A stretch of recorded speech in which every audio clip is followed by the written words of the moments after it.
The Man in the Moon is a 1991 teen romance film directed by Robert Mulligan. It stars Reese Witherspoon in what I believe was her first film. If it wasn't her first film, it was relatively around her first. And it also stars Jason London. Jason London. Yeah, Jason London is twin brothers with Jeremy London. They've both done roughly the same amount of films together. I can never tell them apart, and I always mix them up together. So yeah, it's this is Jason London that's in The Man in the Moon. Yep, it is a teen romance film, and it has nothing to do with outer space. So how do you get the name The Man in the Moon? Well, in the beginning of the film, the movie it's kind of about sibling rivalry. Reese Witherspoon and her older sister talk about how if you're ever overly stressed out, if there's ever too much on your plate, then just talk to the Man in the Moon, and all your problems will be solved. Yeah, the movie doesn't really have much to do with Man in the Moon praying to a man in the moon, but you know, it's got kind of a cool ring to it, The Man in the Moon, even though it's a teen romance film.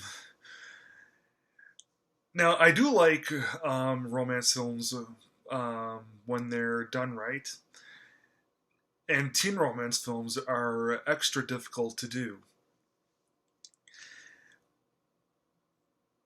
And The Man in the Moon is probably the best teen romance film I've ever seen, really. There's been a couple of teen romance films that I have liked more than The Man in the Moon, but those ones are mostly romantic comedies, like A Little Romance with Diane Lane from the '70s and Wes Anderson's Moonrise Kingdom. Those are rom-coms. But The Man in the Moon from 1991 is it's dramatic.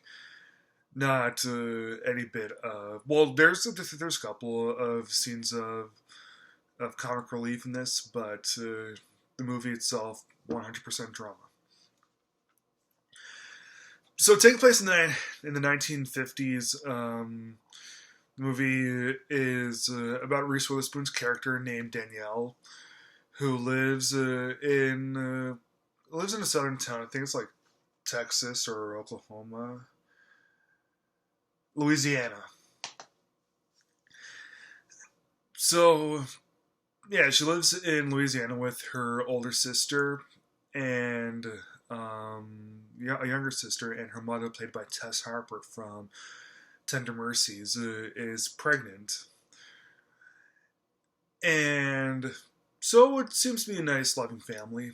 The bond between Danielle and her older sister Maureen, it is quite special. I do like it. Danielle really likes. She's like 14, getting into boys, and she loves listening to Elvis. While Maureen she's been having a lot of rotten luck with the boys and relationships. She just wants a guy that is 100% respectful and treats her right. So they live in the backwoods of Louisiana, and a new family comes to be their neighbors. And it turns out that the family and Danielle and Maureen's family they'd been friends for decades. And so they move in, and Danielle meets Court, who's played by Jason London, and he's the oldest son of the family. they Danielle and Court meet. They just happen to be skinny dipping together. It's a pretty funny scene. It's probably the funniest scene in the movie. And yeah, they don't. Danielle and Court don't really hit it off, but after spending a little bit of time together, they get a little bit of a friendship going, and Danielle falls for Court. Court is a few years older than Danielle, and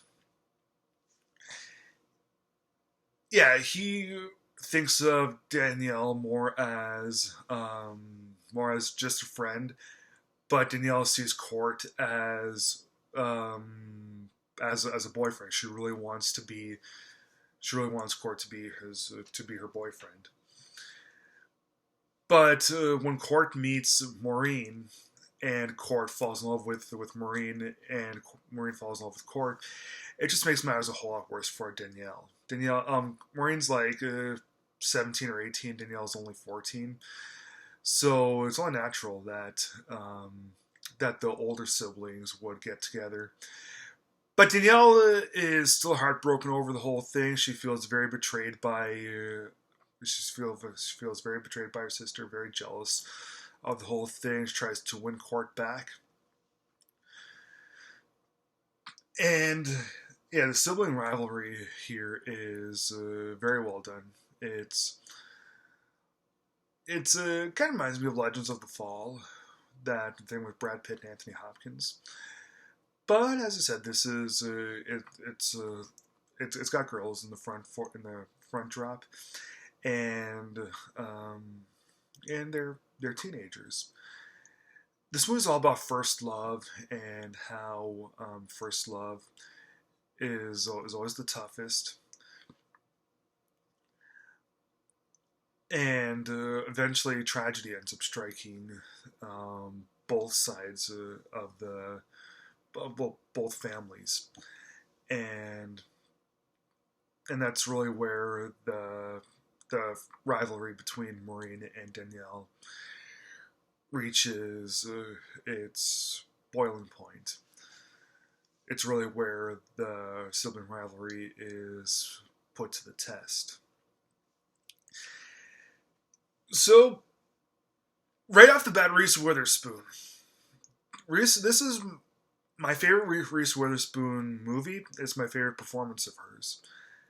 I have seen the Legally Blonde movies and Wild, and her Oscar-winning film Walk the Line. But I don't know, for some reason, her in The Man in the Moon really it just got to me more. I guess it's because she's so young and she's able to pull off such a great performance at such a young age with so little experience. Yeah, sometimes when teenagers and kids are able to pull off such great performances, I have a little bit of a bias for that. People like Jacob Tremblay and Linda Blair and Tatum O'Neal. Yeah, it happens sometimes. So, yeah, Reese Witherspoon right off the bat, my favorite film of hers, favorite performance. And she is, without question, the best known person of the film. I've seen the Jeremy and Jason London in a couple of things. Nothing big to really write home about. Tess Harper, who plays Danielle and Maureen's mother, I remember in Tender Mercies. That's the only other thing I remember her in. So yeah, the movie, if you love Reese Witherspoon, then buy The Man in the Moon. But also the movie, it hardly ever misses a beat, really. It's very well paced throughout the whole thing. And we really feel for Danielle because she's the protagonist of the film. We really feel for her when she falls for Court, and Court doesn't really see her. He doesn't really see eye to eye with her. but at the same time, he does respect Danielle, and he wants to be with Maureen instead. So yeah, it's this complicated dynamic between sisters and an outside boy. Yeah, the whole it's kind of like a sitcom Full House sort of thing, like boyfriend stealer, but it's presented so well in this film that yeah, I just love the way that everything unfolds in this. So I'm going to give The Man in the Moon 3.5 stars out of 4.